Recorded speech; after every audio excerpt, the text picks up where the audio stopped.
Assalamualaikum warahmatullahi wabarakatuh. Yang terhormat Bapak Weni selaku dosen pengampu mata kuliah Sistem Informasi Manajemen Bisnis C3. Jadi di sini kami dari kelompok 12 ingin mempresentasikan hasil diskusi kami yaitu tentang membangun sistem informasi. Sebelumnya izinkan kami memperkenalkan diri terlebih dahulu. Next.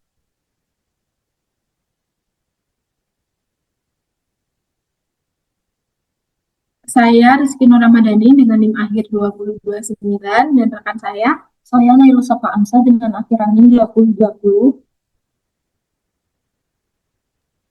Saya Melinda Fajarita dengan NIM akhir 2034. Saya Amelia Sekar dengan akhiran NIM 2019. Materi pertama yang akan dijelaskan oleh rekan saya. Jadi pada slide ini aku akan menjelaskan bahwa membangun sistem informasi bukan hanya sekedar membuat software atau aplikasi baru, tetapi juga membawa perubahan dalam organisasi perusahaan. Jadi ketika sebuah sistem informasi baru diterapkan, ada beberapa hal yang ikut berubah. Yang pertama adalah proses bisnis atau cara kerja perusahaan. Sebelumnya pekerjaan mungkin dilakukan secara manual dan membutuhkan waktu lama, tetapi setelah menggunakan sistem informasi, pekerjaan bisa menjadi lebih cepat, lebih teratur, dan lebih efisien. Yang kedua adalah tugas karyawan. Dengan adanya sistem baru, beberapa pekerjaan manual akan berkurang karena sudah dibantu oleh teknologi. Jadi karyawan harus menyesuaikan diri dengan cara kerja yang baru dan menggunakan sistem tersebut dalam pekerjaannya. Dan yang ketiga adalah struktur organisasi. Pemberian tugas dan tanggung jawab dalam perusahaan bisa berubah agar lebih sesuai dengan sistem yang diterapkan. Misalnya ada bagian yang pekerjaannya digabung atau dibuat lebih terintegrasi. Yang terakhir adalah cara pengambilan keputusan. Dengan sistem informasi, data dapat diperoleh secara cepat dan real-time, sehingga manajemen bisa mengambil keputusan dengan lebih cepat dan lebih tepat. Next.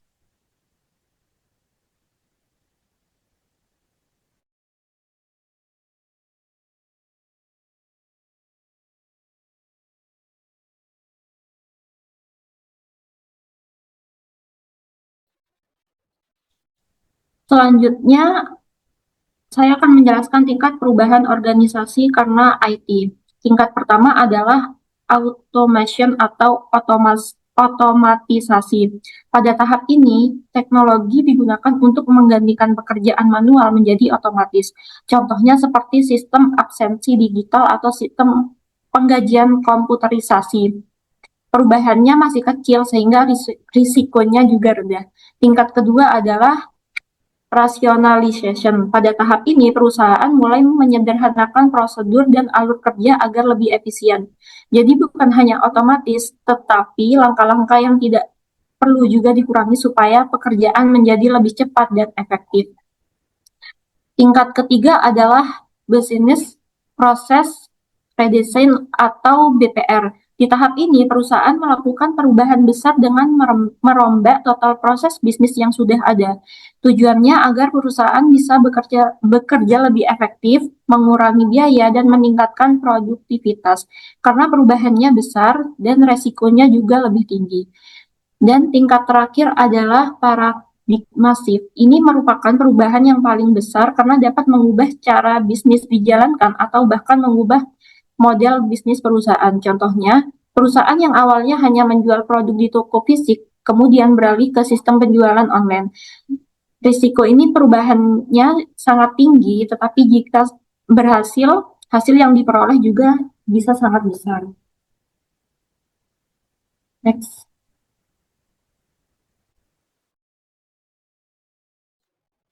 Selanjutnya di sini ada tahapan membangun sistem atau sistem development proses.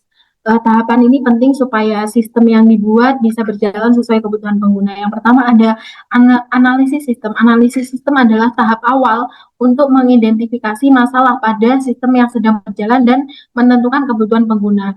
Jadi tahap pertama ini adalah kita mencari dulu masalah apa yang terjadi pada sistem yang sedang berjalan. Selain itu, kita juga mengidentifikasi kebutuhan pengguna. Jadi, sistem yang dibutuhkan nantinya benar-benar sesuai dengan kebutuhan. Yang kedua, ada desain sistem. Desain sistem merupakan tahapan perancangan solusi berdasarkan hasil analisis. Pada tahap ini, dibuat rancangan mengenai cara kerja sistem, termasuk perangkat keras, perangkat lunak berbasis data, prosedur, dan antarmuka pengguna. Jadi, setelah masalah dan kebutuhan diketahui, masuk ke tahap desain sistem. Di sini mulai dibuat rancangan sistem seperti tampilan perangkat lunak, perangkat keras, database, dan prosedur kerja sistem. Tujuannya supaya ada gambaran jelas sebelum sistem dibuat. Yang ketiga ada pemrograman. Pemrograman adalah proses menerjemahkan desain sistem ke dalam bentuk kode program yang dapat dijalankan oleh komputer. Program dikembangkan sesuai spesifikasi yang telah ditentukan, baik dengan membuat sendiri maupun menggunakan software dari pihak lain. Jadi tahapan ini rancangan sistem tadi diterjemahkan menjadi kode program yang dijalankan komputer. Program dikembangkan sesuai desain yang dibuat, baik dibuat sendiri maupun menggunakan software pada pihak lain. Jadi tahapan membangun sistem ini dimulai dari menganalisis masalah, kemudian membuat desain, lalu dilanjutkan dengan proses pemrograman agar sistem dapat digunakan dengan baik. Next.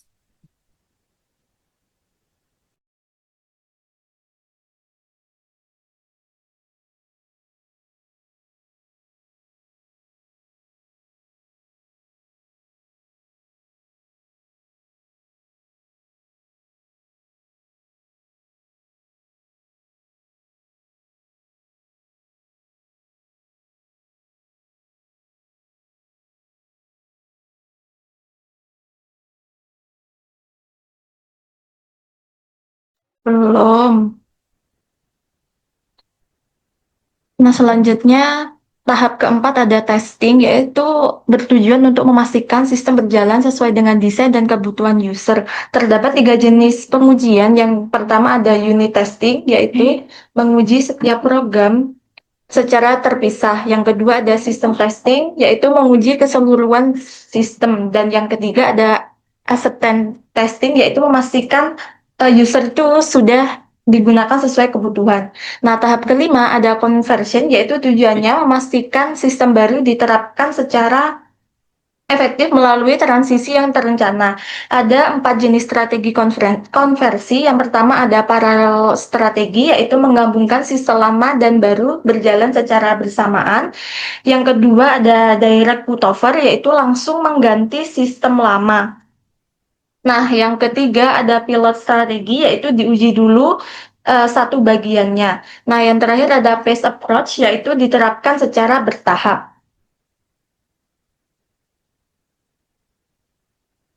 Nah, tahap yang terakhir ada production and maintenance, yaitu tujuannya menjaga kinerja sistem agar tetap berjalan optimal setelah diimplementasikan. Nah, kegiatan dalam tahap ini tuh ada beberapa seperti monitoring kinerja sistem, perbaikan kesalahan atau bug fixing, penyesuaian terhadap kebutuhan bisnis, ataupun update dan pengembangan fitur.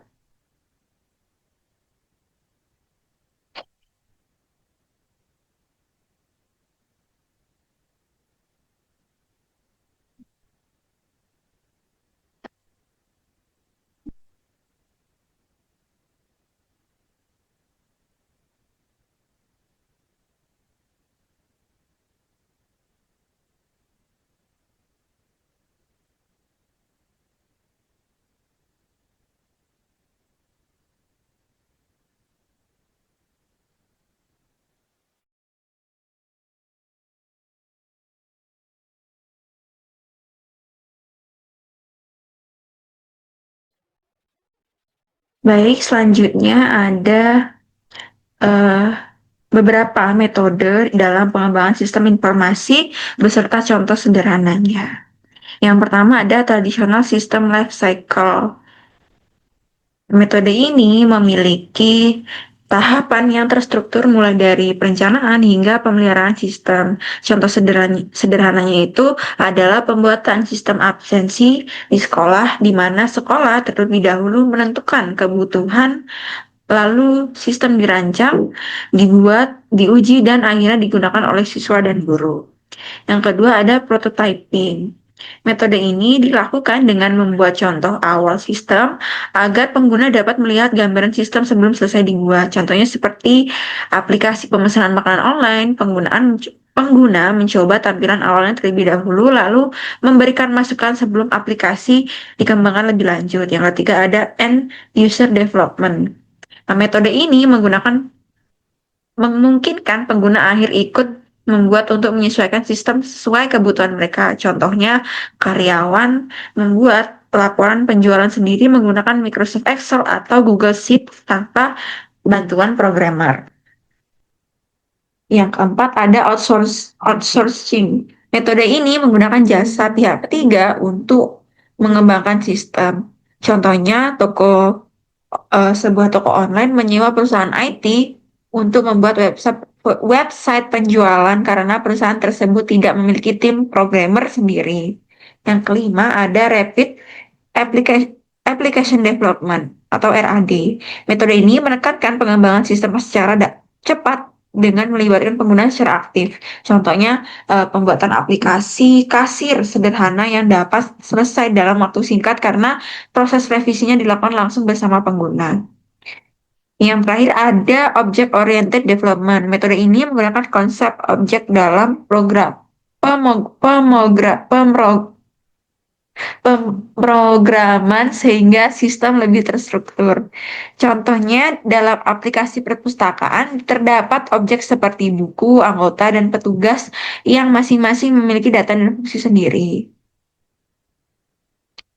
Next, selanjutnya ada faktor keberhasilan dan tantangannya dalam pengembangan atau penerapan sistem informasi. Yang pertama, ada faktor keberhasilannya, yaitu memerlukan dukungan manajemen puncak. Artinya, pimpinan perusahaan harus mendukung penuh pengembangan sistem agar proses berjalan lancar. Seperti direktur perusahaan menyediakan anggaran dan fasilitas untuk pembuatan sistem baru. Yang kedua ada harus memiliki perencanaan yang matang. Sistem harus direncanakan dengan jelas mulai dari tujuan, biaya hingga pengerjaannya. Yang ketiga ada SDM yang kompeten. Artinya perusahaan membutuhkan karyawan atau tim IT yang memiliki kemampuan dan pengetahuan yang cukup. Yang keempat ada infrastruktur yang memadai. Perusahaan harus memiliki perangkat keras dan jaringan yang mendukung. Contohnya seperti komputer, server, dan internet yang stabil. Yang terakhir ada keamanan data yang terjamin. Data perusahaan harus dilindungi agar tidak mudah bocor atau disalahgunakan. Contohnya seperti menggunakan password, backup data, dan sistem keamanan cyber. Nah, di sini ada tantangan-tantangannya nih. Yang pertama ada biaya yang tinggi.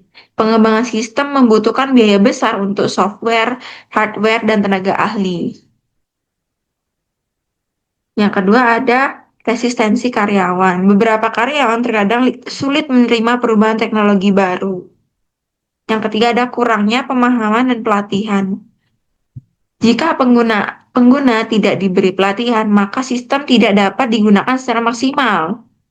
Contohnya seperti karyawan tuh bingung menggunakan aplikasi baru karena belum pernah diedukasi secara langsung gitu. Yang keempat ada risiko keamanan data. Sistem digital memiliki risiko seperti hacking atau pencurian data. Yang terakhir ada perubahan teknologi yang cepat. Teknologi terus berkembang sehingga perusahaan harus selalu menyesuaikan sistemnya. Next.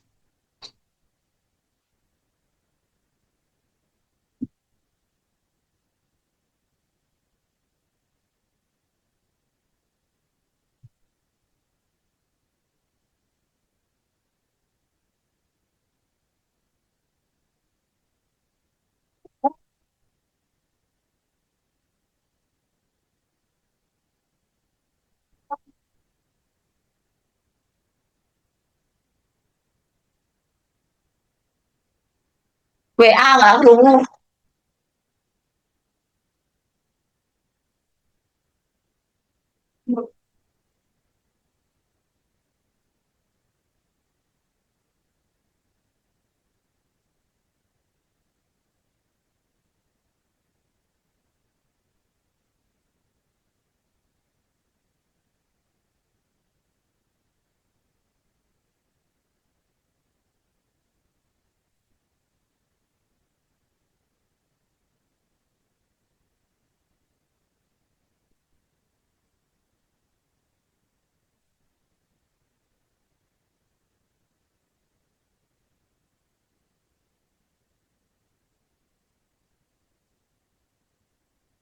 Maksudnya tadi ada skrip, nanti nggak penjelasan. Nggak tahu videonya siapa itu. Baik, selanjutnya ada kesimpulan dari hmm, presentasi kami pada kali ini. Jadi kesimpulannya, hmm, Building Information System menjelaskan bahwa pembangunan sistem informasi bukan hanya membuat software, tapi juga mengubah proses bisnis pekerjaan karyawan dan cara organisasi bekerja. Pembangunan sistem dilakukan melalui beberapa tahap seperti analisis, desain, pemrograman, testing, konversi, dan maintenance agar sistem dapat berjalan sesuai kebutuhan perusahaan. Selain itu, terdapat berbagai metode pengembangan sistem yang dapat dipilih untuk membantu organisasi meningkatkan efisiensi, efektivitas, dan kualitas pengambilan keputusan. Next.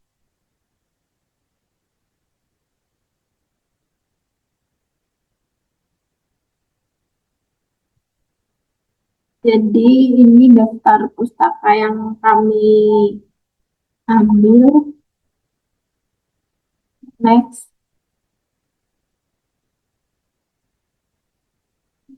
Baik, mungkin itu saja yang dapat saya sampaikan.